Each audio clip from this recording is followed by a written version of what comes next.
കൂട്ടുകാരെ നമസ്കാരം. എന്തൊക്കെയാണ് വിശേഷം? എല്ലാവരും സുഖമായിരിക്കണമെന്ന് വിചാരിക്കണം. ഞാനും ഇവിടെ സുഖമായിരിക്കണു. പിന്നെന്താ, 2 ദിവസമായിട്ട് തലവേദന തന്നെയാണ്, ഭയങ്കര തലവേദന തന്നെയാണ്. എന്നാലും അതിൻ്റെ ഉള്ളിൽ കൂടെ ഓരോരോ കാര്യങ്ങൾ ഞാൻ ഇതിനു മുൻപ് പറയുന്ന പോലെ കുപ്പിയിൽ നിന്ന് ഇറക്കി വിട്ട ഭൂതം പോലെ ഒന്ന് കഴിഞ്ഞാൽ ഒന്നായിട്ട് കേട്ടോ. അപ്പോൾ ഇന്ന് എനിക്ക് തലവേദന സഹിക്കാൻ വയ്യ. അപ്പോൾ ചോറും കറിയൊക്കെ ആയി, ടിഫിനൊക്കെ ആയി. ഇന്നലെ നമ്മൾ കുറച്ച് കപ്പ പറിച്ചില്ല, അപ്പോൾ ആ കപ്പ കൊണ്ട് ഇന്ന് ഉപ്പേരി പോലെ ഉണ്ടാക്കിയിട്ട്, ഉപ്പേരിയല്ല ഉപ്പുമാവ് പോലെ ഉണ്ടാക്കിയിട്ടോ. അപ്പോൾ ഇന്ന് കാലത്ത് അതായിരുന്നു ടിഫിൻ. അതുപോലെ മോര് കറി വെച്ചിട്ടുണ്ട്. പിന്നെ ഇന്നലത്തെ മുതിരയും കപ്പയും കൂടി വെച്ചിരിക്കുന്നുണ്ട്. അച്ചാറുണ്ട്, പപ്പടം. അപ്പോൾ ഇതൊക്കെ മതി കേട്ടോ. അങ്ങനെ പോട്ടെ ഇന്നത്തെ ദിവസം എന്ന് വിചാരിച്ചു ഞാൻ. എനിക്ക് വയ്യാത്ത കാരണം കേട്ടോ. ഒക്കെ കഴിഞ്ഞിട്ട് നിൻ്റെ കുളി കഴിഞ്ഞപ്പോൾ ഞാൻ എന്ത് പറഞ്ഞറിയാം, ഇനി ആരാച്ചാ എന്താച്ചാ ചെയ്തോളെ കഴിച്ചോളെ, എനിക്ക് വയ്യ, ഞാൻ പോയിട്ട് കിടക്കുകയാണ്. ഉറങ്ങാൻ പറ്റില്ല, എനിക്ക് ഒന്ന് ഉറങ്ങിക്കിട്ടിയാൽ എനിക്കൊരു സുഖം കിട്ടും. പക്ഷെ ഉറക്കം വരണില്ല. പകൽ പിന്നെ തീരെ നമുക്ക് ഉറങ്ങിയിട്ടും റെസ്റ്റ് എടുത്തിട്ടും ഇല്ലാത്ത കാരണം, ചെയ്യാത്ത കാരണം എനിക്കത് പറ്റില്ല. രാത്രിയാണെങ്കിലും അങ്ങനെ ഉറക്കം കിട്ടണില്ല. അപ്പോൾ എനിക്ക് ഭയങ്കര ബുദ്ധിമുട്ടായിട്ട് തോന്നിയേക്കാണ്. നമ്മുടെ ചിട്ടകളെല്ലാം അല്ലെങ്കിൽ നമ്മുടെ ദിനചര്യകളെല്ലാം മാറ്റം വന്നു അല്ലേ. അമ്മ ഹോസ്പിറ്റലായതിനു ശേഷം, ഹോസ്പിറ്റലിൽ നിന്ന് വീട്ടിൽ വന്നതിന് ശേഷം ഒക്കെ നമുക്ക് മാറ്റങ്ങളായി. കാരണം നമ്മൾ മനസ്സുകൊണ്ട് ആദ്യം പിടിച്ച് അല്ലെങ്കിൽ ടെൻഷൻ അടിച്ചിട്ട് നമുക്ക് രാത്രിയും ഉറക്കമില്ല, പകലും അങ്ങനെയൊക്കെ ആയിട്ട് ഒരു മാറ്റമായിട്ടോ. പറഞ്ഞാൽ എല്ലാവർക്കും റെഡി ആയിട്ടുണ്ടല്ലോ, ഞാനും ഊണ് കഴിച്ചു, അല്ലെങ്കിൽ എന്നെ കഴിക്കാനോ നിങ്ങൾ വിളിക്കണ്ട, എനിക്ക് വേണമെങ്കിൽ ഞാൻ വന്ന് കഴിച്ചോളാം, ഞാൻ സ്വസ്ഥമായിട്ട് എവിടെയെങ്കിലും പോയിട്ടൊന്ന് കിടക്കട്ടെ കുറച്ച് നേരം എന്ന് പറഞ്ഞു കേട്ടോ. അങ്ങനെ പറഞ്ഞു വന്നാലും എനിക്ക് തോന്നി ഒന്ന് വീഡിയോ ഇടണം, വീഡിയോ ഇട്ടിട്ട് പോവാം. ശരി, കുറച്ച് നേരമൊക്കെ റെസ്റ്റ് എടുക്കാമെന്ന് വിചാരിച്ചു. ഞാൻ തലവേദനയ്ക്ക് ഒരു ഗുളികയൊക്കെ കഴിച്ചിട്ടുണ്ട്. പിന്നെ ഇന്നലെ നമ്മൾ അമ്മയും കൊണ്ടിട്ട് അമ്പലത്തേക്ക് പോയി. അടുത്ത വീട്ടിലെ ചേച്ചിയും ചേട്ടനും പോകുമ്പോൾ അവർ വിളിച്ചിട്ടുണ്ടായിരുന്നു, അങ്ങനെ അമ്മയ്ക്ക് ഇങ്ങനെ വയ്യാതെയായിട്ട് പുറത്തേക്കൊന്നും പോയിട്ടില്ലല്ലോ, അപ്പം എന്നാൽ അമ്പലത്തിലേക്ക് കൊണ്ടുപോകാം. അപ്പം നമ്മൾ ഗണപതി അമ്പലത്തേക്ക് പോയി, ഞാൻ പറഞ്ഞു. അപ്പോൾ അതുപോലെ പോവാം അമ്പലത്തേക്ക്, മെല്ലെ നമുക്ക് എല്ലാവർക്കും കൂടി പിടിച്ച് കൊണ്ടുപോകാം എന്നൊക്കെ അവർ പറഞ്ഞു കേട്ടോ. അപ്പോൾ അത്രയും അവർ പറഞ്ഞപ്പോൾ ഞാൻ ശരി, വൈകിട്ടുമാണ് നമ്മുടെ കാര്യങ്ങളൊക്കെ കഴിഞ്ഞിട്ടുവാണല്ലോ, അപ്പോൾ എന്നാൽ ശരി അമ്മയും പ്രജിയും ഞാനും കൂടിയിട്ട് പോകാമെന്ന് തീരുമാനം എടുത്തിട്ട് അങ്ങനെ ഞങ്ങൾ പോയി. അപ്പോൾ ഇന്നലെ പോയപ്പോൾ 2 അമ്പലത്തിലേക്ക് പോയി കേട്ടോ. അപ്പോൾ ആ അമ്പലങ്ങളുടെ വിശേഷങ്ങൾ ഞാൻ നിങ്ങളായിട്ട് പങ്കുവയ്ക്കാം. അപ്പോൾ ആദ്യം നമ്മൾ പോയത്, അപ്പോൾ അവർ പറഞ്ഞു 5 മണിക്ക് ഇറങ്ങാച്ചാൽ നമുക്ക് നെല്ലിവായ് അമ്പലത്തിലും പോയിട്ട് അവിടെ നിന്ന് പോകാമെന്ന് പറഞ്ഞു. ശരി എന്ന് പറഞ്ഞു. അപ്പോൾ നെല്ലിവായ് ധന്വന്തരി മൂർത്തിയല്ലേ.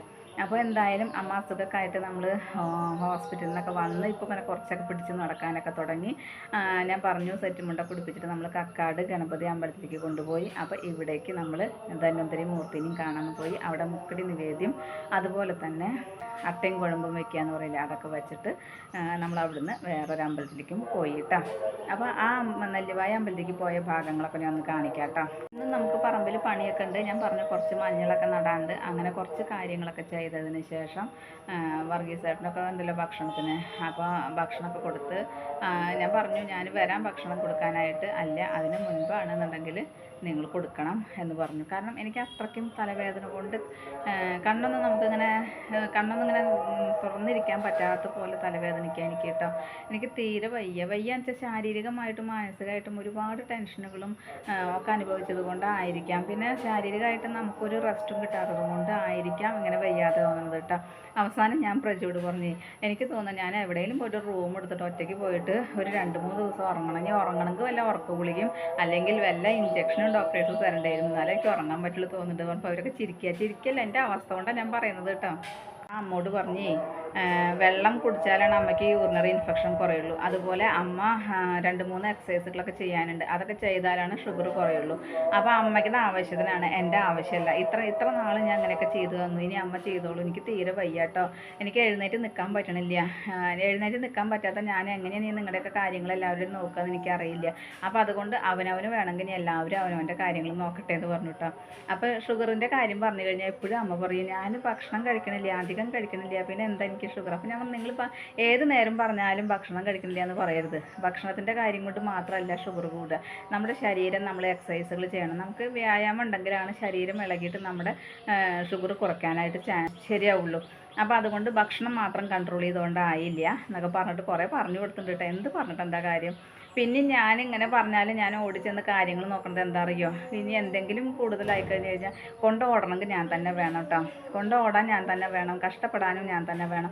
എന്നെക്കൊണ്ട് വയ്യാത്ത കാരണം, അത്രയും എനിക്ക് വയ്യാത്ത കാരണം എനിക്ക് ശരിക്കും പറഞ്ഞ സങ്കടം വരുന്നുണ്ട് കേട്ടോ.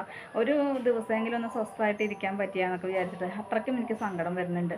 പിന്നെ ഇന്നലെ അമ്പലത്തേക്കൊക്കെ പിടിച്ച് കൊണ്ടുപോയി മെല്ലെ മെല്ലെ ഞാൻ പിടിച്ച് നടത്തിച്ചു. പിന്നെ ആ ചേച്ചിയും ഒക്കെ കൂടെ കൂടിയിട്ട് അവരുടെ ഹസ്ബൻഡും ഒക്കെ നമ്മളോട് ഒപ്പം സഹകരിച്ച് നിന്നു. അതന്നെ വലിയൊരു കാര്യമല്ലേ, നമ്മളതിൻ്റെ ഒപ്പം കൂടെ നിന്നിട്ട് തന്നെ കൊണ്ട് നടക്കാനും കാര്യങ്ങൾക്കും അവർ അത്രയും സഹകരിച്ചതുകൊണ്ട് നമുക്ക് പോയിട്ട് വരാൻ പറ്റിയത് കേട്ടോ. അപ്പം ഞാൻ വന്നിവിടെ ഇറങ്ങിയപ്പോൾ ഞാൻ അവരോട് പറഞ്ഞു, ഒരുപാട് നന്ദി പറയല്ല, പക്ഷേ ഇത്രയും നമ്മുടെ കൂടെ നിന്ന് നമ്മുടെ ഒപ്പം സഹായിച്ചിട്ട് നമുക്കിങ്ങനെ ചെയ്ത് തന്നുകൊണ്ട് അത് വലിയൊരു കാര്യം തന്നെയാണ് കേട്ടോ നിങ്ങൾ ചെയ്തു തന്നത് പറഞ്ഞു ഞാൻ. അല്ലാതെ ഇപ്പം എനിക്ക് അങ്ങനെ അമ്മേനെ കൊണ്ടുപോകാൻ പറ്റില്ലല്ലോ. അപ്പോൾ അത് പറയണേ, കാണുമ്പോൾ ഇപ്പം അമ്മേനെ കാണുമ്പോൾ ഒരു അസുഖമുള്ള പോലെ തോന്നില്ല. കാരണം നമ്മൾ ദിവസം എണ്ണയൊക്കെ ഇട്ട് കുളിപ്പിച്ചില്ലെങ്കിലും മേല് കഴിക്കുന്നുണ്ട്. ആഴ്ചയിൽ ചൊവ്വയും വെള്ളിയൊക്കെ തല കുറേശ്ശെ ഓരോ കപ്പ് വെള്ളം ഒഴിക്കുന്നുണ്ട് ഇങ്ങനെ അമ്പലത്തിൽ പോണ ദിവസങ്ങളിലും. അപ്പോൾ പിന്നെ ശരീരം കുറച്ചൊക്കെ ഒരു മാറ്റം വന്നു, പണ്ടത്തെ ആ ക്ഷീണത്തിൽ നിന്ന് കുറച്ച് മാറ്റം വന്നു.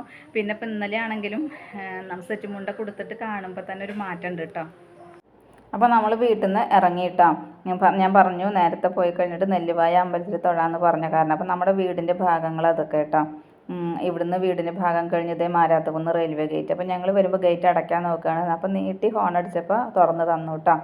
അങ്ങനെ നമ്മൾ ഓട്ടുപാറയിൽ നിന്ന് കുന്നംകുളം റോട്ടിൽ കൂടെയാണ് പോവുക നെല്ലിവായ അമ്പലം എന്ന് പറഞ്ഞാൽ. അപ്പോൾ ആ ഭാഗത്തുള്ള ഭാഗങ്ങൾ അതൊക്കെ കേട്ടോ. അങ്ങനെ അവിടുന്ന് നമ്മളിങ്ങനെ പോയി കഴിഞ്ഞതിന് ശേഷം നെല്ലിവായ ക്ഷേത്രത്തിൻ്റെ അവിടെ എത്തി. അപ്പോൾ വലിയൊരു കവാടമാണ്, ഞാൻ അതിന് മുൻപും കാണിച്ചിട്ടുണ്ട്. കവാടത്തിൻ്റെ ഉള്ളിൽ കൂടെ നമ്മൾ കടന്നു പോയി ഇടത് ഭാഗത്ത് കുളമുണ്ട്. അത് കഴിഞ്ഞിട്ടാണ് നെല്ലിവായ ക്ഷേത്രം കേട്ടോ. അപ്പോൾ അവിടെ എത്തിയിട്ട് നമ്മൾ തൊഴുതു, സുഖമായിട്ട് തൊഴുതു. അവിടെ 5 മണിക്കൊക്കെ നട തുറക്കും. ഞാൻ അതിന് മുൻപ് ഒരു വീഡിയോ ഇട്ടിട്ടുണ്ടല്ലോ.